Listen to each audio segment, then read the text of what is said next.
At that time? No, sir. Did you ever attend a business meeting with Mr. Cerrone? No, sir. Tony Accardo es un nombre que recuerda épocas oscuras en las calles de Chicago. Hijo de humildes zapateros sicilianos, creció para comenzar a recibir órdenes del famoso Al Capone, para luego convertirse en un destacado miembro del Chicago Outfit y en un digno sucesor para su retorcido jefe. ¿Y quién puede olvidar su apodo? En español algo así como Joe el Bateador. Esa expresión era solo un recordatorio de lo violento que podía llegar a ser al tomar un bate de béisbol con sus manos. Esta es la historia de vida y muerte de uno de los gángsters más notorios del siglo XX, Tony Accardo.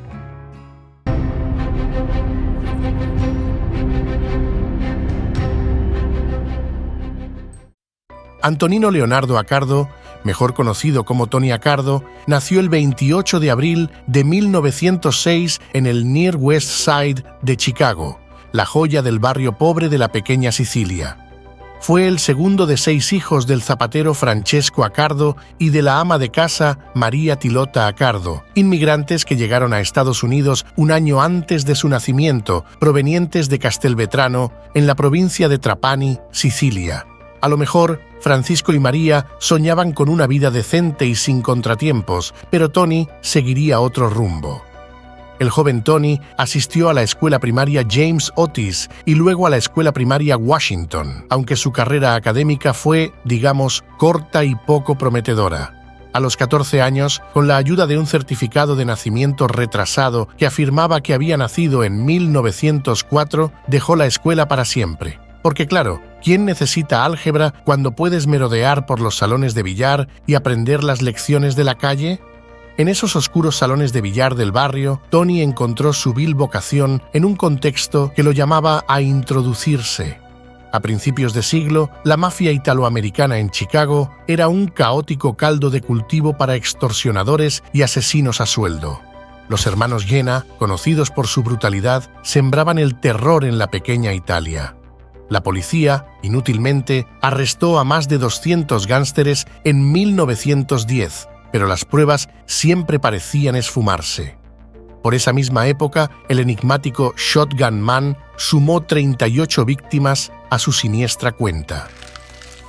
Los inmigrantes italianos, confinados en guetos y sin oportunidades económicas, encontraron en el crimen una salida desesperada. Fue en este contexto que Big Jim Colosimo emergió como un rey de Lampa, centralizando el poder y tejiendo conexiones políticas.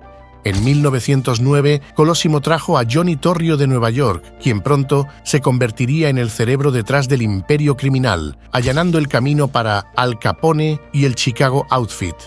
Nuestro protagonista, en este turbio escenario, era un joven observador, tomando nota de los métodos violentos y las cruentas jugadas de poder. Si bien fue repartidor de flores y empleado de una tienda de comestibles durante un breve periodo, no pasó mucho tiempo antes de unirse al Circus Café Gang, una de las muchas pandillas callejeras de la zona, dirigida por Claude Maddox y Tony Capezio. A los 20 años, Tony tuvo la oportunidad de conocer a Al Capone, el jefe de la mafia de Chicago. Reclutado por Jack McGurn, uno de los sicarios más temidos de Capone, Tony se unió al sindicato del crimen. Trabajó como chofer y como guardaespaldas del jefe del Chicago Outfit, pasando horas sentado en el vestíbulo de la suite del jefe en el Hotel Lexington de Chicago, controlando a los visitantes. Accardo protegía al jefe y antes de cumplir 23 ya se había ganado una sólida reputación como mafioso de Capone. McGurn y Capone quedaron impresionados con las tendencias violentas y la lealtad que les demostraba Accardo. Una vez reclutado, este último rápidamente se implicó en muchos crímenes violentos para la organización de Capone. El 11 de octubre de 1926, por ejemplo, la Catedral del Santo Nombre en Chicago fue testigo de una escena brutal.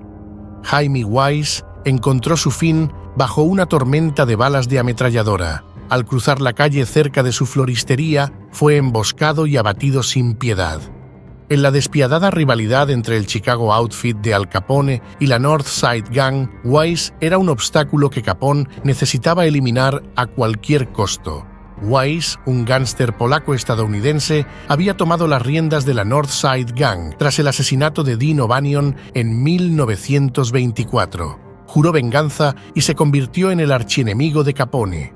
La banda de Wise no perdió tiempo y lanzó múltiples ataques contra Capone, incluyendo un ataque con ametralladora en el Hotel Hawthorne. Exigió justicia por su predecesor, pero Capone, en su estilo característico, se negó rotundamente, desatando aún más violencia. El asesinato de Wise no fue solo un ajuste de cuentas, fue una jugada maestra en el sangriento ajedrez de poder de Capone, eliminando a un poderoso rival y consolidando su imperio criminal.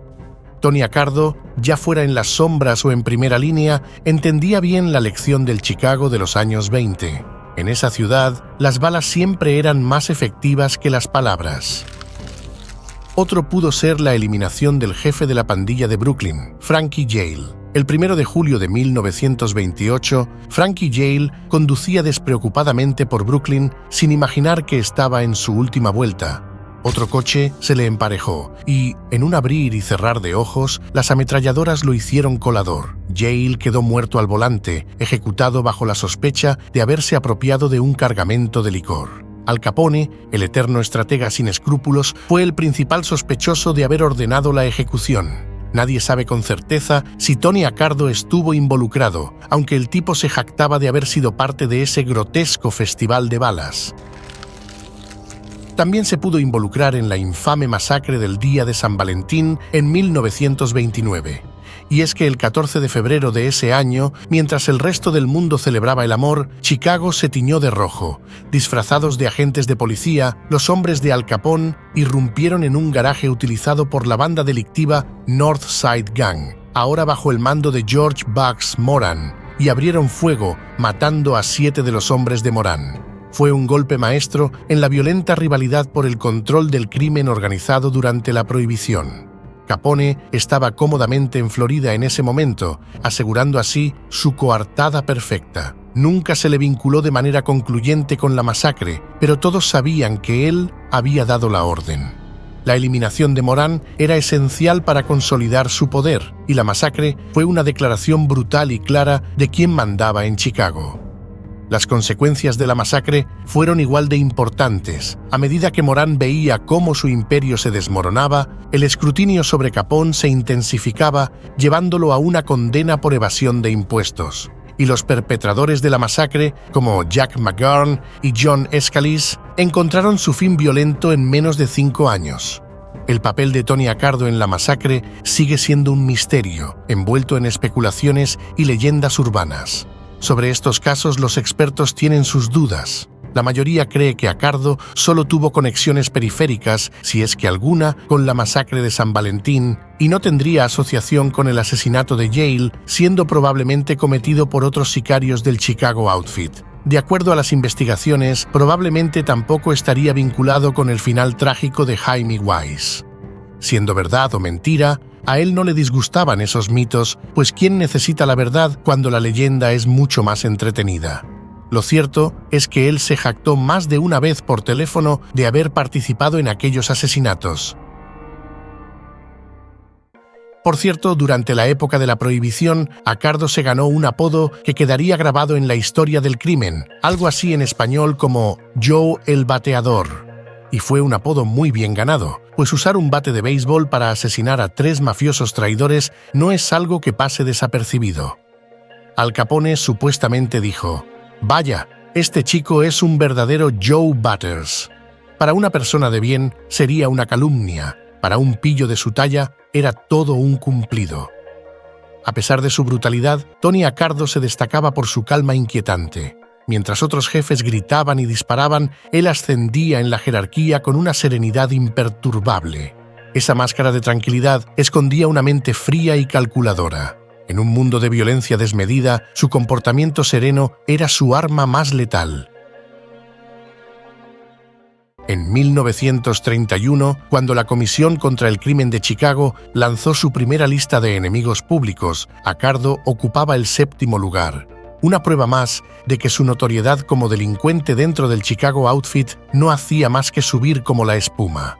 En 1932, cuando Al Capone fue enviado a prisión por evasión fiscal, Frank Nitti asumió el mando del Chicago Outfit tras su propia breve estancia en la cárcel por el mismo delito. Antes de ascender como jefe, Nitti fue conductor y guardaespaldas de Capone. Rápidamente ascendió de rango hasta convertirse en uno de los mejores lugartenientes. Mientras tanto, Tony Accardo, con un historial impecable de generar ingresos, recibió la oportunidad de dirigir su propia tripulación. Nitti no solo le dio luz verde, sino que también lo nombró jefe de cumplimiento de la organización. Accardo, con su ruin talento para llevar negocios ilícitos, pronto estableció una red lucrativa que abarcaba juegos de azar, usura, apuestas, extorsión y la distribución de alcohol y cigarrillos sin impuestos. Como cualquier buen régimen de Capone, nuestro protagonista se aseguraba un jugoso 5% de las ganancias de su tripulación a modo de impuesto callejero.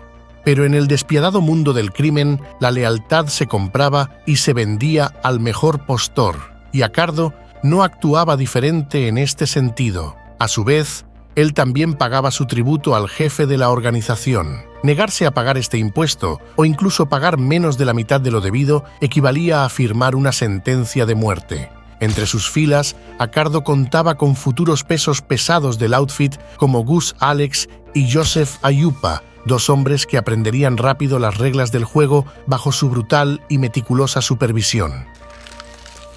Por otra parte, su historia con Clarice Portsani comenzó como un episodio mundano de romance y terminó en una saga de hijos y matrimonios ligados al éxito deportivo.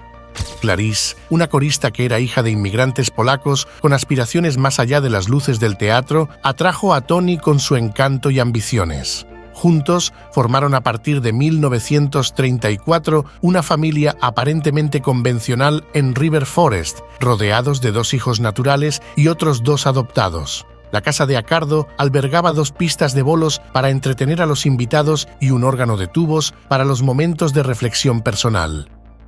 Mientras tanto, el trabajo de Accardo como supuesto vendedor de cerveza en una cervecería de Chicago era solo una fachada más en su vasta red de operaciones ilícitas. En 1939, los periódicos de Chicago, siempre buscando una historia sensacional, apodaron a Accardo el Gran Atún, después de que capturara un atún gigante de casi 180 kilos durante una expedición de pesca en Wedgeport, Nueva Escocia. La imagen de un mafioso con un pez tan grande como su mala reputación era simplemente irresistible. Cuando Frank Nitti, atormentado por la claustrofobia y el miedo a una nueva condena, se quitó la vida en 1943, Paul Ricca, un confidente cercano a Tony, asumió oficialmente el mando y lo nombró como su lugarteniente. Ricca ya era famoso por dejar su marca en Hollywood de una manera que ni los mejores argumentistas podrían haber imaginado. A principios de los años 40, Ricca y sus compinches de Chicago Outfit vieron en los estudios cinematográficos una mina de oro lista para ser explotada.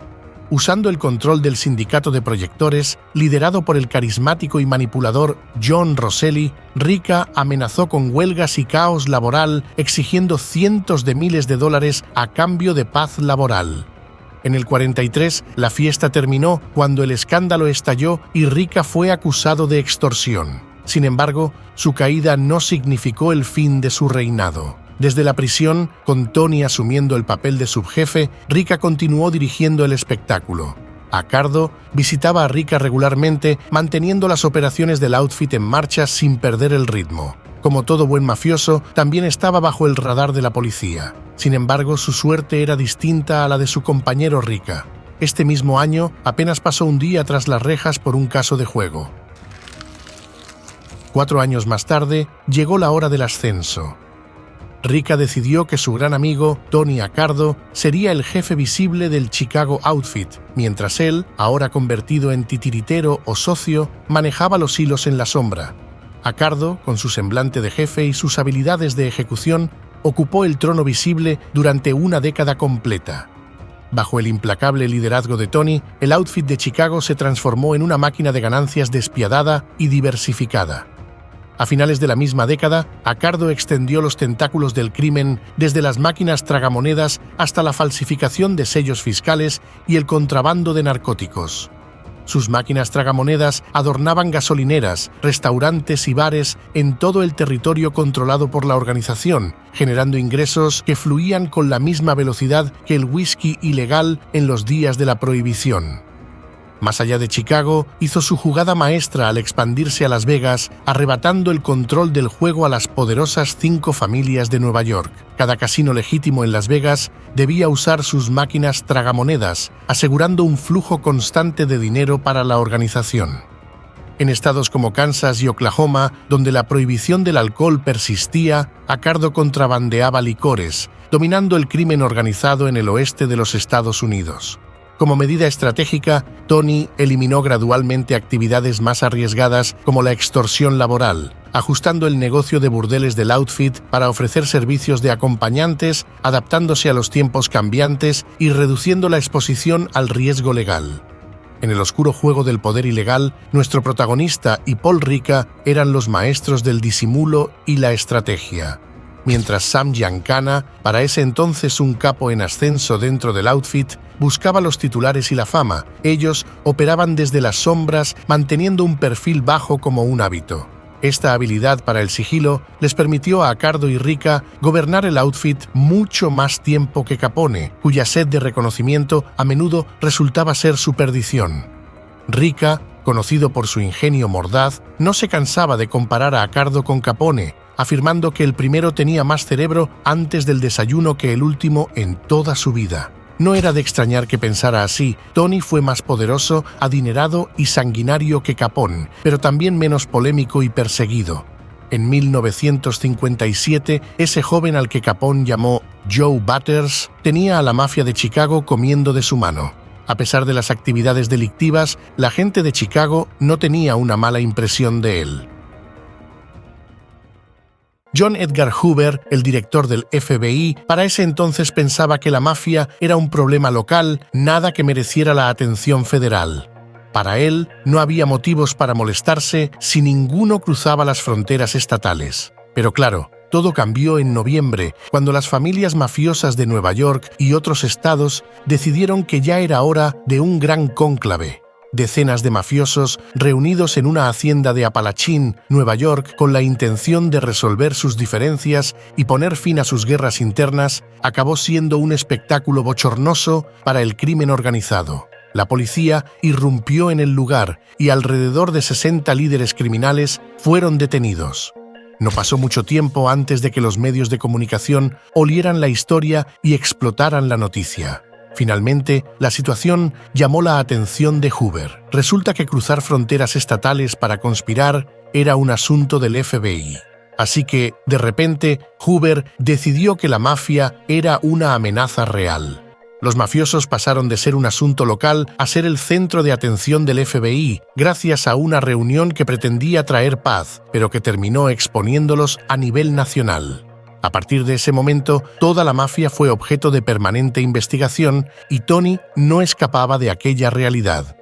Accardo, viviendo la buena vida a sus 50 y pocos años, ya se había cansado de su trabajo. Con salud perfecta y una cuenta bancaria que haría llorar a un jeque, su esposa Clarice le sugirió que era hora de colgar el sombrero.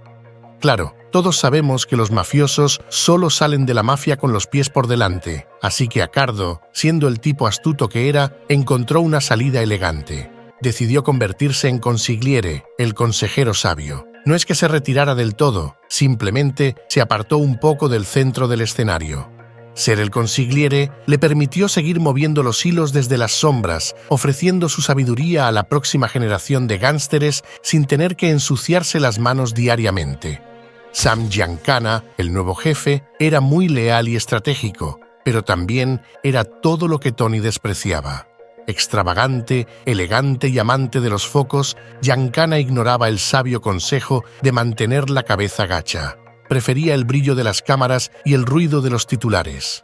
Por ello, no recibió un cheque en blanco. Tenía que pasar frecuentemente el examen de los veteranos Accardo y Ricca antes de actuar en asuntos serios, como los ajustes de cuentas que siempre mantenían a la organización en orden.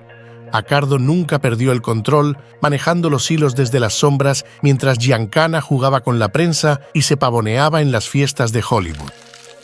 No obstante, los años próximos no serían más tranquilos por el solo hecho de pasar a un segundo plano dentro de la estructura criminal. Durante las elecciones presidenciales de 1960, la mafia, y en particular el Chicago Outfit, jugó sus cartas. Dicen que los votos para el candidato demócrata, John Kennedy, fueron incentivados por los sindicatos mafiosos, quienes amenazaban físicamente a quienes no votaban por el candidato adecuado. Se dice que Joseph Kennedy, el patriarca de la familia, incluso se reunió con el jefe mafioso Sam Giancana antes de las elecciones, prometiendo aliviar la presión sobre la mafia si John llegaba a la presidencia. Pero qué ironía. Una vez en el cargo, los Kennedy se volvieron contra Giancana. Además, muchos creen que varios miembros del Outfit colaboraron directamente con la CIA en intentos de derrocar al líder cubano Fidel Castro, con la promesa de recuperar sus casinos cubanos en caso de éxito. Sin embargo, la Operación Mangosta, destinada a estos fines, fracasó y el Outfit enfrentó un creciente número de acusaciones bajo la administración Kennedy. Igualmente, en los primeros años de esta década, parecía que Tony finalmente enfrentaría la prisión. Había sido condenado por evasión fiscal, un error que había jurado no repetir como su predecesor y mentor, Al Capone. Sin embargo, Accardo no era cualquier criminal. Su condena fue apelada y fue absuelto tras un nuevo juicio. Para esta clase de personas corrompidas, mantener un perfil bajo es casi un arte. Tony Accardo y Paul Ricca lo dominaban a la perfección. Así que, cuando el equipo de lucha libre apodados The Sicilians, compuesto por Lou Albano y Tony Altomare, irrumpió en Chicago en 1961 con su estrafalario truco inspirado en la mafia, los capos del Chicago Outfit no estaban precisamente encantados. Imagina la escena. Dos luchadores de medio pelo, vestidos como caricaturas de mafiosos, golpeándose mutuamente en el ring y atrayendo una atención no deseada hacia la verdadera mafia. Tony, siempre el pragmático, decidió que esto no podía continuar. Con la sutileza de lo caracterizaba, convenció a los luchadores de que abandonaran su ridículo acto. No fue una petición, fue más bien una sugerencia de esas que no se pueden rechazar. Ricca, por su parte, mantuvo su silencio habitual, delegando la tarea de resolver el problema a Accardo.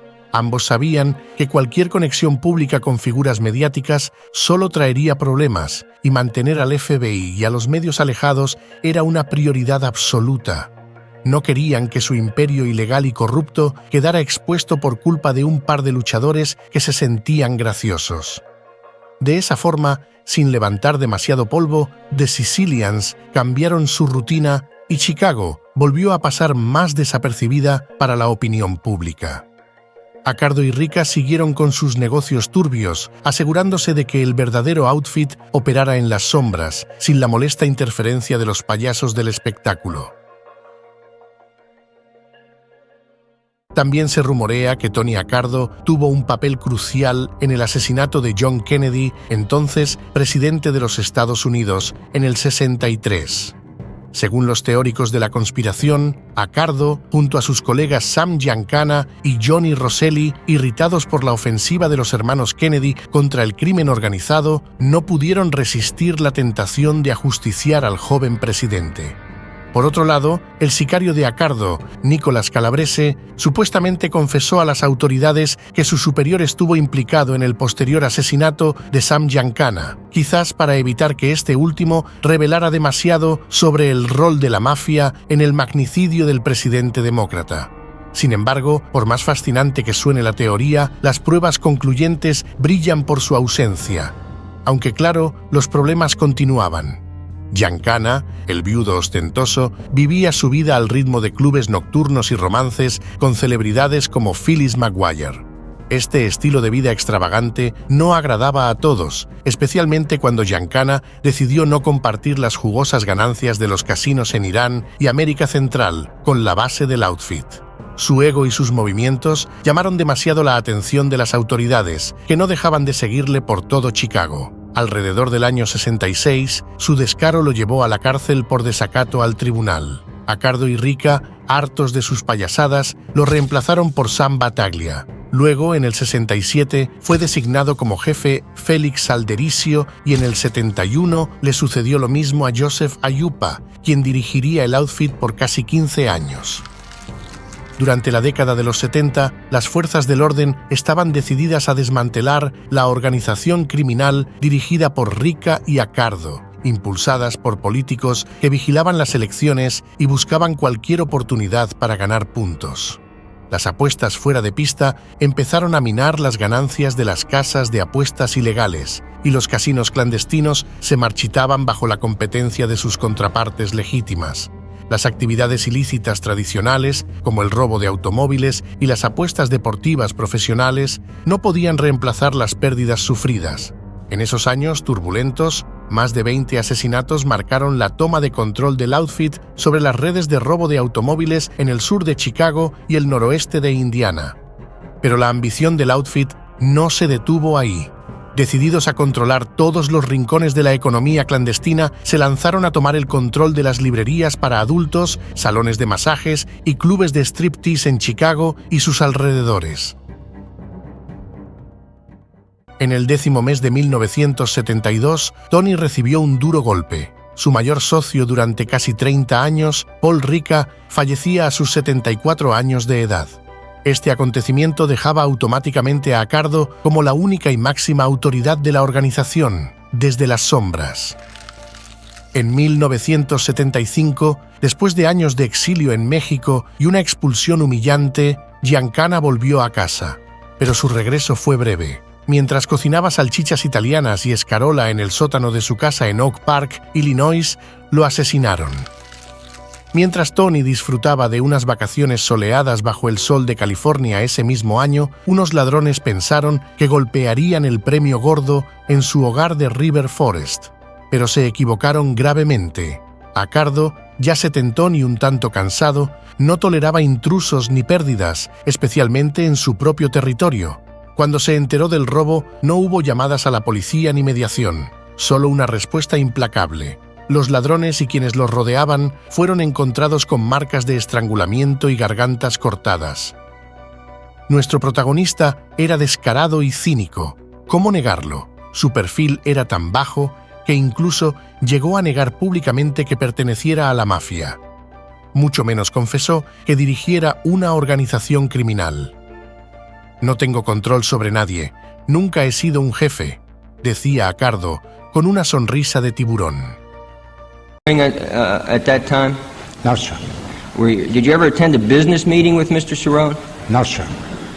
Las autoridades sabían que cometía infamias todo el tiempo, pero seguían sin poder atraparlo. Lo investigaron hasta el final de sus días, pero Accardo, el maestro del disfraz legal, nunca fue inculpado de nada. En el ocaso de su vida, Tony Accardo era una leyenda del crimen y la ilegalidad. Desde su retiro en Palm Springs, continuaba siendo un rufián, apartado del teatro de operaciones, pero detrás de los hilos invisibles del crimen organizado. Las propiedades que había adquirido no eran simples inversiones, eran extensiones de su imperio clandestino para continuar generando ganancias de forma más tranquila y honrada durante sus años dorados. Edificios de oficinas, centros comerciales y hasta granjas madereras, todos alimentaban las arcas de un hombre que sabía cómo hacer dinero sin importar las circunstancias. Las fábricas de papel y los hoteles eran su manera de lavar su reputación manchada por décadas de delitos sin resolver. En Barrington Hills, rodeado de la paz de los suburbios adinerados y la sombra protectora de su hija y yerno, Accardo no perdió su influencia. Allí, lejos de los callejones sin salida donde había tejido su red de poder, vivió sus últimos años como un patriarca tranquilo, pero siempre vigilante. Desde el retiro y la distancia, ocasionalmente mediaba en las disputas y giraba órdenes puntuales dentro del outfit. Cuando finalmente llegó su hora, el 22 de mayo de 1992, no fue en una celda ni en una emboscada, sino en la tranquilidad de su hogar, víctima de los problemas respiratorios y cardíacos que finalmente lo alcanzaron. Falleció a los 86 años, un logro poco usual para una persona dedicada a esta clase de negocios ilícitos. Tras su muerte, fue icónica la reacción de la Comisión de la Mafia. Proclamaron: «La muerte de Accardo marca el fin de la era Capone. Ya no queda nadie más». Se encuentra enterrado en el cementerio Queen of Heaven de Hillside, Illinois, en la cripta familiar. A su derecha se encuentra la cripta de Paul Rica, su amigo más cercano por décadas. Fue capaz de infiltrarse en la mafia. Le tomó años ganarse un lugar, al punto de casi ser considerado un hombre hecho dentro de la Cosa Nostra. Esta gran hazaña la ejecutó a la perfección el agente secreto Joseph Pistone, conocido dentro de las familias del crimen como Donnie Brasco. Su historia la tienes justo ahora en pantalla.